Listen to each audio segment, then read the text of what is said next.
He was the most feared man in the city, a crime lord who built an empire on silence and power. But when he saw her standing in that hospital corridor, 6 months pregnant with the twins he never knew existed, every wall he'd ever built came crashing down. He'd left her for another woman, abandoned their marriage like it was just another business deal.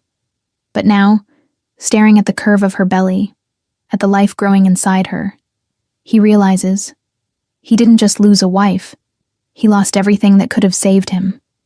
This is the story of a man who had it all and threw away the only thing that mattered. And now? Now he'll have to fight not for power, but for the chance to be the father his sons deserve. Hit subscribe.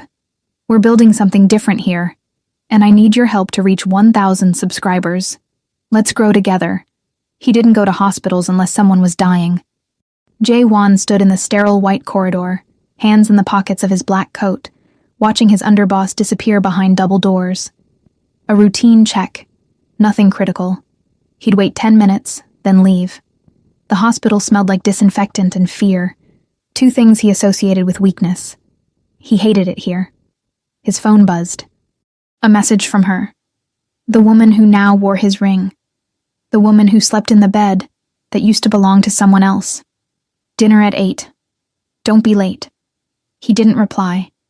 Instead, he turned toward the elevator, ready to leave this place behind. But then he saw her. At first, it was just a silhouette. A woman walking slowly down the hall, one hand resting on her lower back, the other cradling something round and full beneath a soft cream sweater. His breath stopped. Not because she was beautiful, though she was. Even now, even like this. But because he knew that walk. The way her shoulders curved slightly forward when she was tired. The way her fingers absently touched her collarbone when she was thinking. He knew her. Sumin, his wife. No, his ex-wife. The woman he'd left 8 months ago. She hadn't seen him yet. She was looking down at a paper in her hand, her lips moving silently as she read. Her hair was longer now, pulled back in a loose braid. She looked softer, rounder, pregnant. The word hit him like a bullet he didn't see coming. She was pregnant. Very pregnant. Jae-won's mind scrambled to do the math, his pulse hammering in his ears. 8 months since he'd left, which meant, 6 months pregnant. Maybe 7. Which meant she'd been carrying his child when he walked out. When he told her he didn't love her anymore. When he said he was marrying someone else. When he watched her sign the divorce papers with shaking hands and didn't say a single word to stop her. She'd been pregnant, and she never told him. His chest felt like it was caving in. Sumin stopped walking. She shifted her weight, wincing slightly, then placed both hands on her belly. The movement was so tender, so protective, that something inside him cracked. He should walk away. He should turn around and leave before she saw him. But his feet wouldn't move. And then she looked up. Their eyes met. For a moment, the entire world went silent. Her face drained of color. Her lips parted, but no sound came out. She froze, her hand still resting on the curve of her stomach, as if shielding the life inside from the man who had shattered hers. Jae-won couldn't breathe. He'd faced enemies who wanted him dead. He'd stared down men with guns. He'd built an empire on the ability to remain cold, untouchable, unmoved. But standing here, looking at the woman he'd abandoned, pregnant with a child he didn't know existed, he felt something he hadn't felt in years. Terror. Not of her. Of himself. Of what he'd done. Sumin, he said, and his voice cracked on her name. She flinched like he'd struck her. Then she turned and walked away. Not quickly. Not running. Just a slow, deliberate retreat. Her hand never leaving her belly. And Jae-won, the man who controlled half the city, who made people disappear with a single word, stood there and let her go. Because he didn't know what else to do. He didn't follow her. Not that day. Jae-won went home to the penthouse he shared with his new wife, poured himself a drink he didn't taste, and stared out at the city lights until dawn. She was pregnant. The thought looped in his mind like a song he couldn't turn off. She was pregnant when I left her. He'd always thought of himself as a man who made calculated decisions, every move deliberate, every risk measured. But now, sitting in the dark with a glass of whiskey warming in his hand. He realized the truth. He hadn't calculated anything. He'd just run from a marriage that felt too quiet, too simple, too normal for a man who lived in shadows and blood. Sumin had never asked him to change. She'd never demanded he leave the organization. She'd just loved him. Steady, patient, unconditional. And somehow that had terrified him more than any rival ever could. So when his mistress whispered poison in his ear, "She doesn't understand you. She doesn't see who you really are," he'd believed it. He'd chosen fire over warmth, chaos over peace. And now Sumin was carrying his child alone. The next morning, Jae-won canceled every meeting on his calendar. Find her, he told his right-hand man, Min-jae, a quiet operative who'd been with him for a decade. Min-jae didn't ask questions. He never did. By noon, Jae-won had an address. A small apartment in a modest neighborhood on the east side. Nothing like the luxury she'd lived in when they were married. No security, no gates, just a plain building with peeling paint and a corner grocery store. He sat in his car across the street for 2 hours, watching the entrance. Pathetic, really. The most feared crime lord in the city, reduced to sitting in a parked sedan like some lovesick fool. But he couldn't help it. He needed to see her again. At 3 p.m. Wadas, she appeared. She walked slowly, one hand on her lower back, the other holding a canvas bag filled with groceries. She wore a simple dress, pale blue, and her braid hung over one shoulder. She looked tired, beautiful, untouchable. Jae-won's fingers tightened on the steering wheel. He should get out, walk over, say something. But what could he possibly say? "I'm sorry I left you. I didn't know you were pregnant. I made the biggest mistake of my life. All of it was true. None of it was enough." So he sat there and watched her disappear inside. That night, his new wife asked him where he'd been. "Work," he said. She smiled, kissed his cheek, and didn't press. She never pressed. Because she didn't really care. And for the first time since he'd married her, Jae-won understood what he'd traded. Sumin had cared. She'd cared so much that even when he broke her heart, she never told him about the baby. Because she knew what kind of man he was, and she didn't want her child raised in his world. Jae-won poured another drink. But this time, he didn't drink it. He just stared at the amber liquid and wondered if a man like him could ever deserve forgiveness, or if some mistakes were simply too great to survive. 3 days later, he went back. This time, he didn't sit in the car. This time, he walked up to her door and knocked.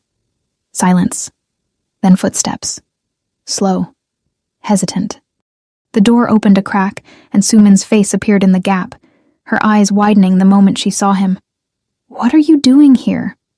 Her voice was quiet, but there was steel beneath it. "I need to talk to you."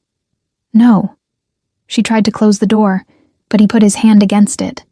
Not pushing, just holding. "Please." She stared at him, her jaw tight, her hand resting protectively on her belly. "You don't get to do this," she said. "You don't get to show up at my door after 8 months and—" "I didn't know." The words came out raw, broken. Sumin's eyes narrowed. "Didn't know what?" "That you were pregnant." He gestured toward her stomach, his hand shaking. "I didn't know." For a long moment, she said nothing. Then she laughed. It was a bitter, hollow sound. "And if you had known," she asked, "would it have changed anything?" Jae-won opened his mouth, closed it, because he didn't know the answer, and she saw it in his eyes. "That's what I thought," she whispered. She stepped back, and this time, when she closed the door, he didn't stop her. He stood there in the hallway, staring at the faded paint, listening to the sound of her footsteps retreating inside. Then he heard it. A sob. Quiet. Muffled. But unmistakable. Jae-won's chest caved in. He pressed his forehead against the door, his hand flat against the wood. "Sumin," he said, his voice barely above a whisper. "I'm sorry." No response. Just silence. And the faint, heartbreaking sound of the woman he'd destroyed trying not to cry. He stayed there for 10 minutes. Then he left. But as he walked back to his car, something inside him shifted. He'd spent his entire life building an empire, taking what he wanted, destroying what stood in his way.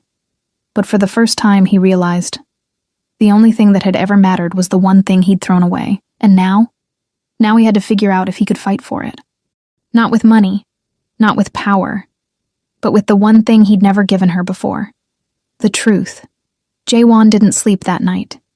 He lay in bed next to his new wife, staring at the ceiling, listening to her steady breathing, and felt like a stranger in his own life.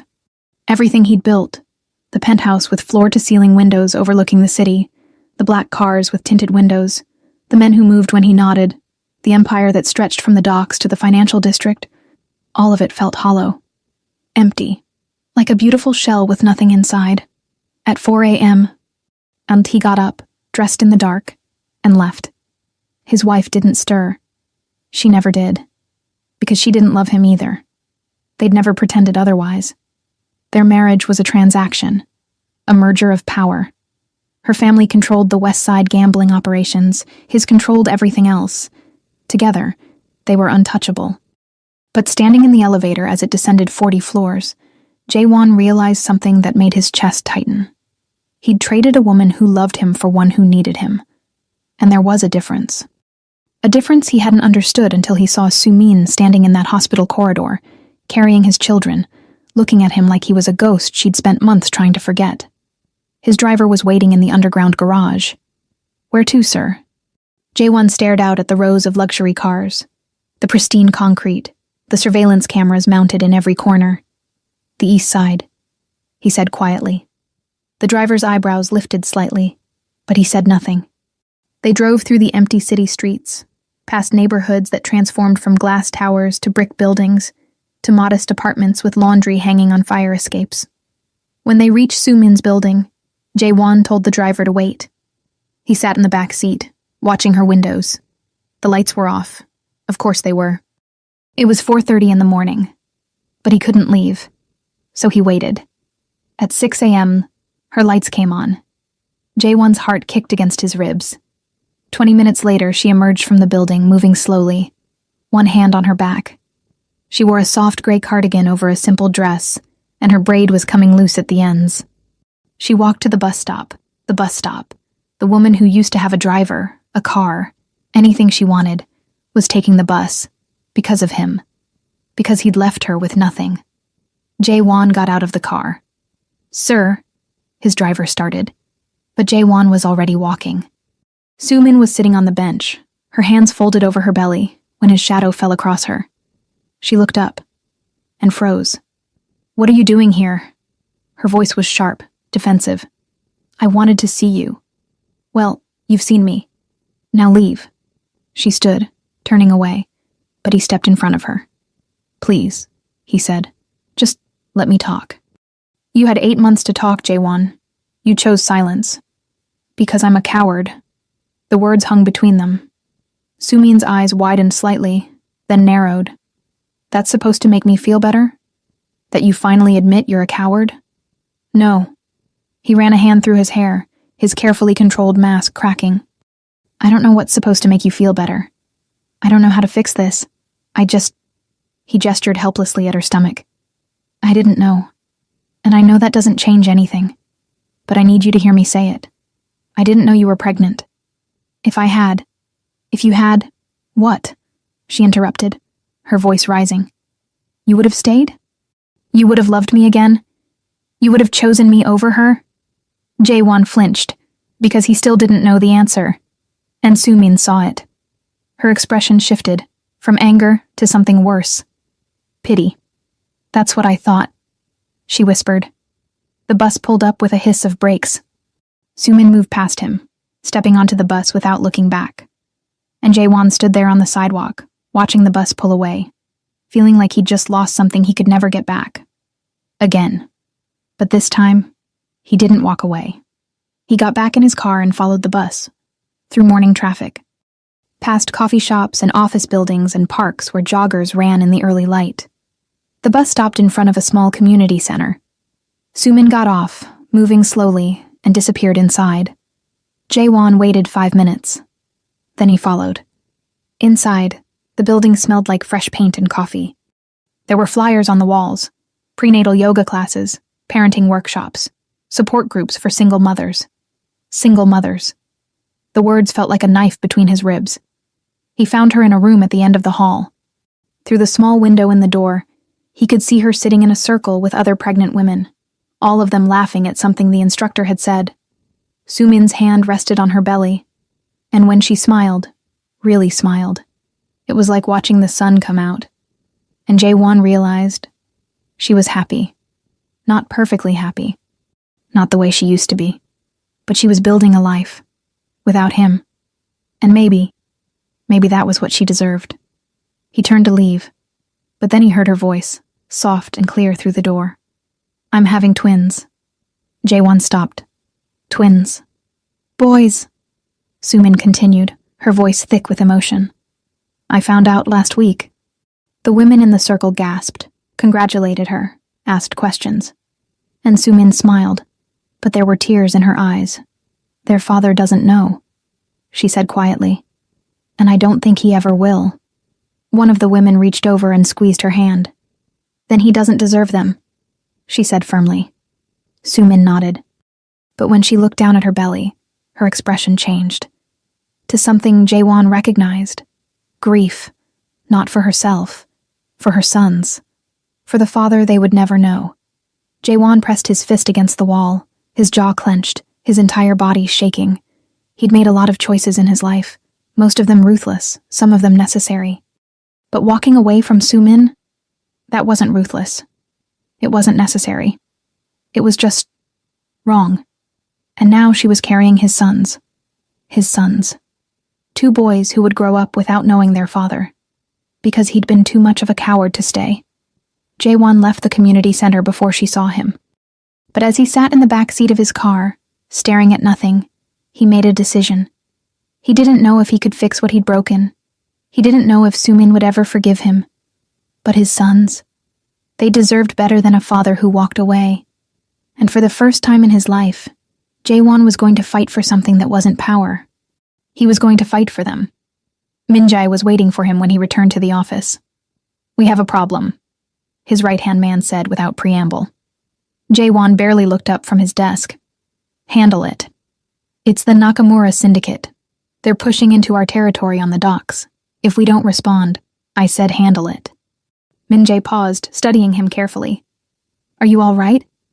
Jae-won's jaw tightened. No, he wasn't all right. He was a 32-year-old crime lord who'd just discovered he had twin sons he'd never met, carried by a woman he'd destroyed, and he had no idea how to make any of it right. But he couldn't say that. So instead, he said, I'm fine. Just handle the Nakamura situation, quietly. Min-jae nodded slowly, but his eyes lingered on Jae-won's face for a moment longer than usual. And your wife? He asked carefully. She called earlier, wanted to know if you'd be home for dinner. Jae-won's stomach twisted. Tell her I'll be late. Min-jae left. And Jae-won sat alone in his office, surrounded by the trappings of power. Imported furniture, original artwork, floor-to-ceiling windows overlooking a city he controlled, and felt like he was suffocating. His phone buzzed. A message from his wife. I made reservations at Aurelio's, 8 p.m., wear the gray suit. He stared at the message, deleted it, then opened a different screen. He'd had Min-jae pull every record he could find on Sumin, bank statements, medical records, employment history. He told himself it was just to make sure she was okay. But really, he just wanted to know her life, the life she was living without him. She was working part-time at a bookstore. A bookstore. Sumin, who had a degree in literature, who used to spend Sunday mornings reading in their apartment with coffee going cold beside her, was working at a bookstore for barely above minimum wage. She had a small savings account, no debt, no help from anyone. She was doing it alone, raising his sons alone, and she was managing. Barely, but managing. Jae-won closed the file, then opened his own financial records. He stared at the numbers, accounts in the Caymans, investments in real estate, offshore holdings that made him one of the wealthiest men in the city, and felt nothing. What was the point of all this money if the only person he wanted to give it to wouldn't take it? A knock at the door interrupted his thoughts. Come in. One of his men entered, a young operative named Taiho. "Sir, we have confirmation. The Nakamura Syndicate is planning a move tonight. They're bringing in reinforcements from Osaka." Jaewon nodded absently. "Double our presence at the docks. No violence unless they start it." "And Taiho?" "Yes, sir. Make sure it doesn't make the news." Taiho blinked. "Sir?" "I said make sure it doesn't make the news. Handle it quietly. No headlines. No attention." "Understood." The young man left, clearly confused. Jaewon didn't blame him. 6 months ago, he would have made an example of the Nakamura Syndicate. Would have sent a message so loud the entire underworld would hear it. But now? Now he had sons. Sons who would one day be old enough to read the news, to search their father's name online. And he didn't want them to see a monster. He wanted them to see what? A man who walked away from their mother. A crime lord who built an empire on fear. Jaewon's head dropped into his hands. He didn't know how to be the man his sons needed, but he knew he couldn't keep being the man he was. That night, he didn't go home. He drove to the east side instead, parked across from Sumin's building, and waited. At 9 p.m., her lights were still on. At 10 p.m., he saw her shadow move past the window. At 11 p.m., the lights went out, and Jaewon sat in the dark, staring up at her window, wondering if she was lying awake too, wondering if she ever thought about him, if she hated him, if she missed him, if she'd ever let him be part of their sons' lives. His phone buzzed. His wife. "Where are you?" He didn't answer. Instead, he got out of the car and walked to Sumin's building. He stood at the entrance, his hand on the door, his heart pounding. Then he turned around and walked away, because showing up at her door at 11 p.m. wasn't going to fix anything. It would just prove what she already knew, that he was selfish, that he took what he wanted, when he wanted it, that he didn't think about consequences. So instead, Jaewon got back in his car and drove home, to the penthouse, to the wife who didn't love him, to the empire that suddenly meant nothing. But as he rode the elevator up 40 floors, staring at his reflection in the polished doors, he made himself a promise. He was going to find a way to be in his sons' lives, not as the crime lord, not as the man who abandoned their mother, but as their father, even if it killed him, even if it cost him everything. Because for the first time in his life, Jaewon understood. Power wasn't about controlling others. It was about controlling yourself and becoming the man you were supposed to be, even when it was too late. 2 weeks passed. Jaewon didn't contact Sumin, didn't show up at her apartment, didn't follow her to the community center. Instead, he did something he'd never done before.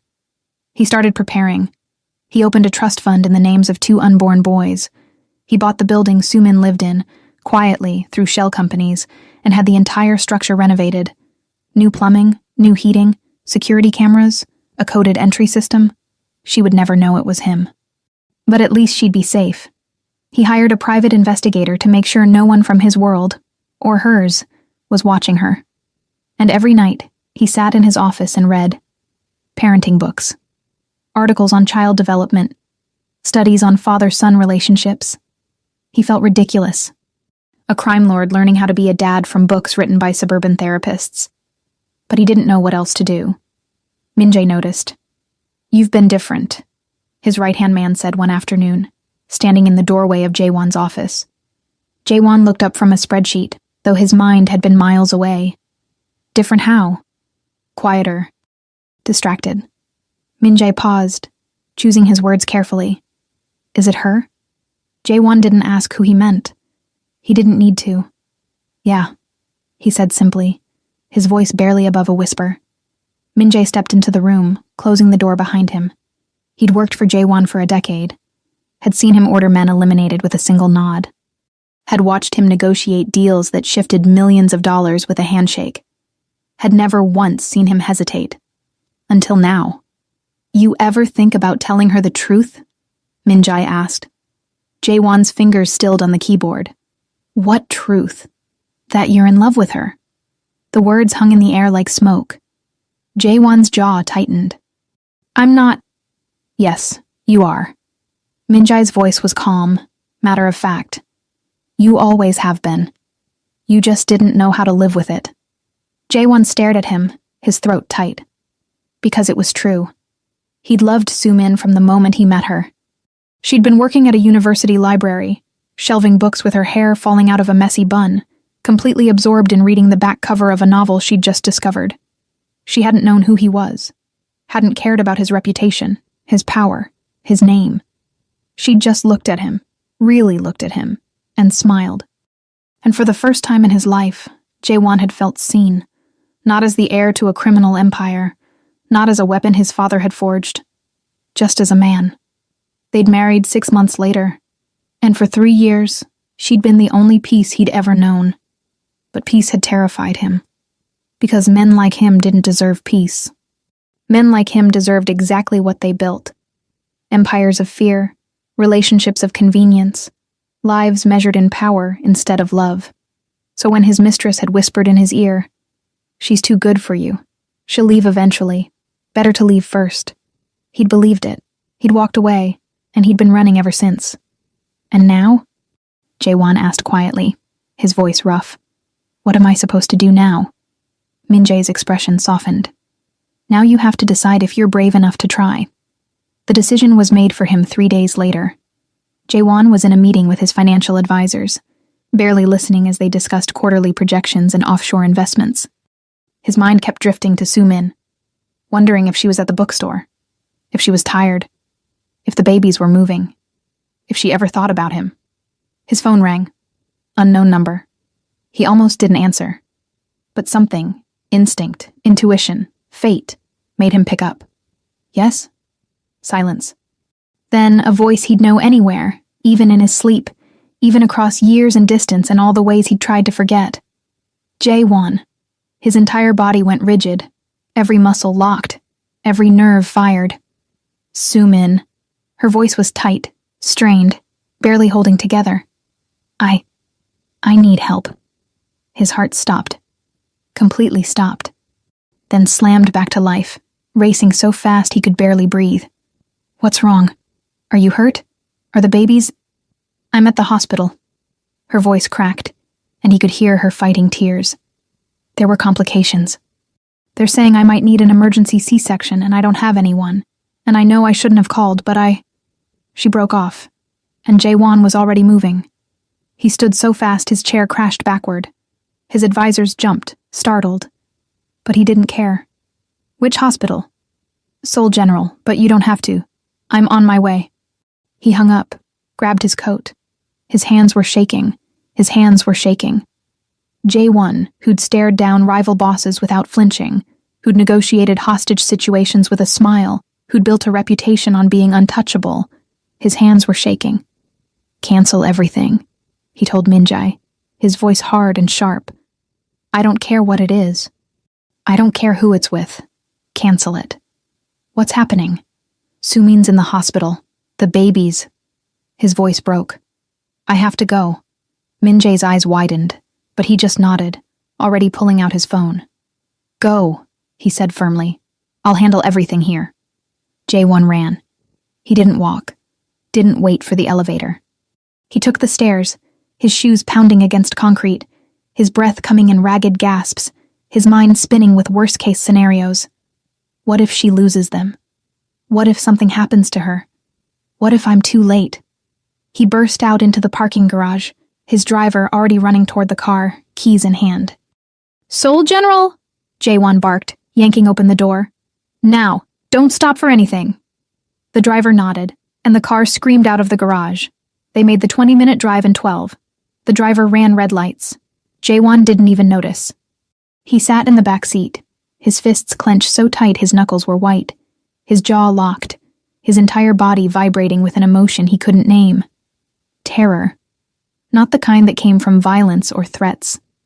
The kind that came from realizing you were about to lose the only thing that mattered. When they screeched to a stop in front of the emergency entrance, he was out of the car before it fully stopped. He ran through the automatic doors, his shoes echoing on the linoleum, his heart slamming against his ribs so hard he thought it might break through. Soo-min? He gasped at the reception desk, his voice barely recognizable.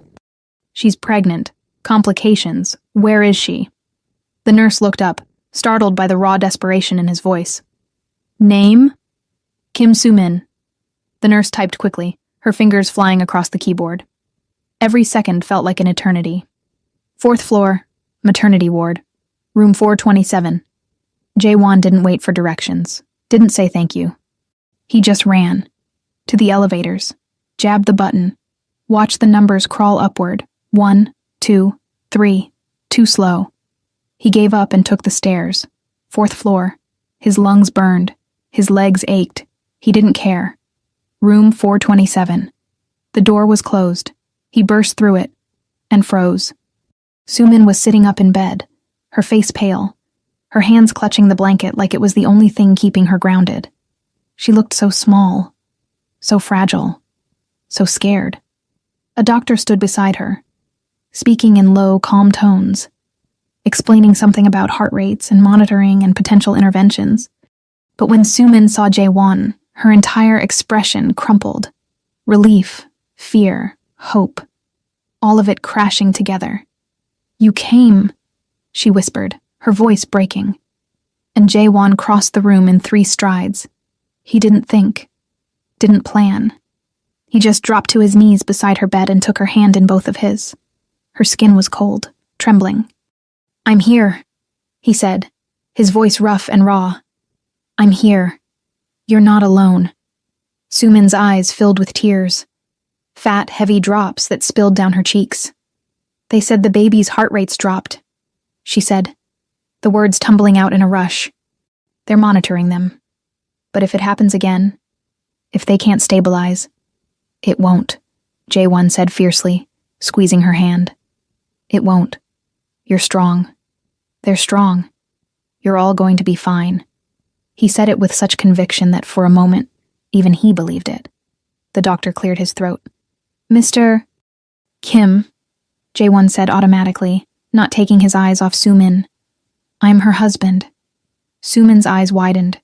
Her lips parted in surprise, but she didn't correct him. The doctor nodded, accepting it without question. We're going to keep monitoring the situation closely, he explained.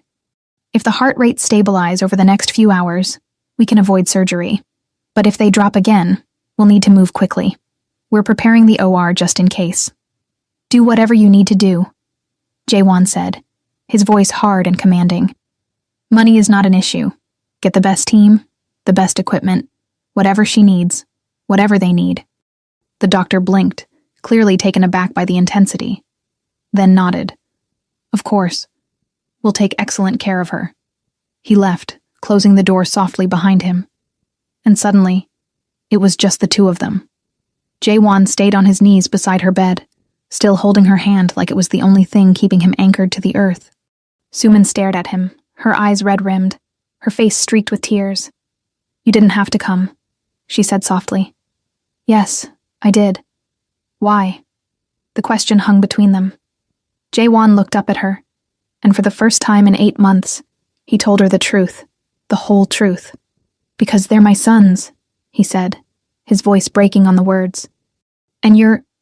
He swallowed hard, his throat tight. You're the only person I've ever loved. Soo-min's breath caught. A small, sharp sound. Jae-won, I know I don't deserve forgiveness, he continued, the words pouring out now, unstoppable. I know I broke everything. I know I hurt you in ways I can't even begin to understand. But I'm not asking you to take me back. I'm not asking you to forgive me. I'm just asking you to let me be here. For them. For you. Please. His voice cracked on the last word. Tears spilled down Soo-min's cheeks, faster now, her shoulders shaking. You left me, she whispered. You looked me in the eye and said you didn't love me anymore. I lied. You married someone else. I know. You built a whole new life without me. I know. Jae-won's grip on her hand tightened, and I've regretted it every single day since. Every morning I wake up and remember what I did. Every night I lie awake and hate myself for it. I don't expect you to forgive me. I don't expect anything from you. I just... His voice broke completely. I just want to be here. For our sons. Please. Soo-min closed her eyes, fresh tears sliding down her face. For a long moment, she said nothing. Jae-won waited, his heart in his throat, barely breathing. Then, so quietly he almost didn't hear it, she whispered, "Okay." Jae-won's chest caved in with relief. A sound escaped him, half sob, half breath. He pressed his forehead against their joined hands and closed his eyes, his entire body shaking. "Thank you," he whispered. "Thank you." Sumin didn't say anything else. She just let him hold her hand, and somehow that was enough. The next 3 hours were the longest of Jae-won's life. He stayed beside her bed, refusing to leave even when the nurses came to check her vitals, even when they asked him to step out for examinations. He just stood in the corner, his arms crossed, his eyes never leaving Sumin's face.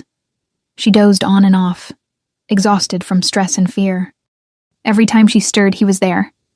"I'm here," he'd say softly. "Rest." And she would, because for the first time in 8 months, she didn't have to carry everything alone. At one point, a nurse brought him coffee. "You should eat something," she said kindly. "There's a cafeteria on the second floor." "I'm fine." "Sir, you've been here for hours." "I said I'm fine." The nurse retreated. Jae-won didn't care if he was being rude. He wasn't leaving. His phone buzzed constantly, messages from his wife, from his advisors, from Min-jae with updates on business that suddenly felt completely irrelevant. He ignored all of them. Around hour 2, Sumin woke up and looked at him. "You're still here?" she said, surprised. "I told you I wasn't leaving." "Your wife." "Doesn't matter." Sumin's eyes widened. "Jae-won?" "She doesn't matter," he repeated, his voice firm. "Not compared to this. Not compared to you." Sumin looked away, her jaw tight. "You can't just say things like that." "Why not? It's true." "Because it's not fair." Her voice rose slightly, emotion bleeding through. "You don't get to walk away, build a whole new life, and then show up here and say I matter. You don't get to do that." "You're right," Jae-won said quietly. "I don't. But I'm here anyway. And I'm not going anywhere." Sumin stared at him, her eyes searching his face for something. Truth, lies, hope. She didn't know. Then she turned away. But she didn't let go of his hand. Around hour 3, the doctor returned. Jae-won stood immediately, his entire body tense. "The babies?" he asked, his voice sharp. The doctor smiled. "Stable. Heart rates have normalized. We're going to keep monitoring, but I think we've avoided surgery for now." The relief that flooded through Jae-won was so intense, he had to grip the edge of the bed to stay standing. "They're okay?" Sumin asked, her voice trembling. "They're okay," the doctor confirmed. "But you'll need to stay in the hospital for observation. At least overnight, possibly longer. We want to make sure this doesn't happen again." Sumin nodded, tears of relief streaming down her face. "Thank you," she whispered. The doctor squeezed her shoulder gently, then left, and Sumin covered her face with her hands and sobbed. Jae-won didn't hesitate. He sat on the edge of the bed and pulled her into his arms. She stiffened at first, then collapsed against him, her face buried in his chest, her entire body shaking with relief and fear and exhaustion. "They're okay," she kept saying. "They're okay. They're okay," Jae-won echoed, his arms tight around her. "You're all okay." He pressed his face into her hair, breathing in the scent of her, jasmine and something uniquely her, and felt something inside him break open. All the walls he'd built, all the distance he'd created, all the lies he'd told himself. Gone. He loved her. He'd always loved her. And he'd been a coward for walking away. They stayed like that for a long time, until Sumin's sobs quieted, until her breathing evened out, until she finally pulled back, wiping her eyes. "I'm sorry," she said. "Don't," Jae-won said firmly. "Don't apologize." She looked up at him, her face streaked with tears, her eyes red and puffy. And she was still the most beautiful thing he'd ever seen. "I shouldn't have called you," she said softly. "I'm glad you did." "Why?" "Because I want to be here. I need to be here." Sumin shook her head slowly. "I don't know how to do this," she whispered. "I don't know how to let you back in." Then don't, Jae-won said. Don't let me back in. Just let me be here. For them. That's all I'm asking. Soo-min's eyes filled with fresh tears. And if I can't? Jae-won's chest tightened, but he forced himself to say the words. Then I'll respect that, but I'll still be here, in whatever way you'll let me. Soo-min stared at him for a long moment. Then she nodded slowly. Okay, she whispered. Jae-won exhaled, relief flooding through him again. Okay. That night, visiting hours ended. The nurses told him he had to leave. Jae-won looked at Soo-min.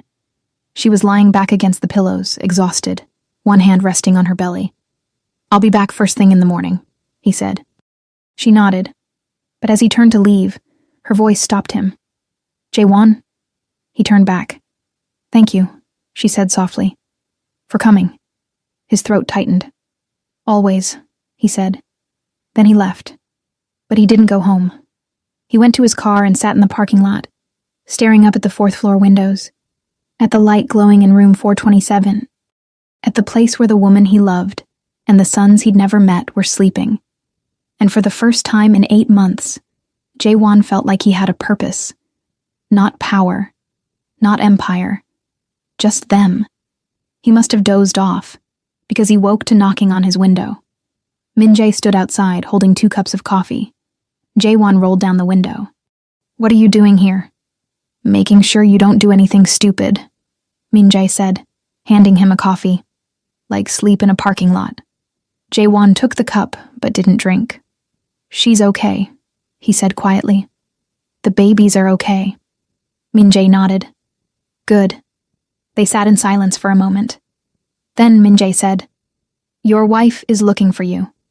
Jae-won's jaw tightened. I don't care. She's threatening to call your father. Let her. Min-jae raised an eyebrow. You sure about that? Jae-won looked up at the 4th-floor window, at the light still glowing. Yeah, he said. I'm sure. Because his father could threaten him, his wife could divorce him. His entire empire could crumble. And it wouldn't matter. Not compared to the 2 boys growing inside Soo-min. Not compared to the woman who'd just let him back into her life, even if only at the edges. Go home, Min-jae said quietly.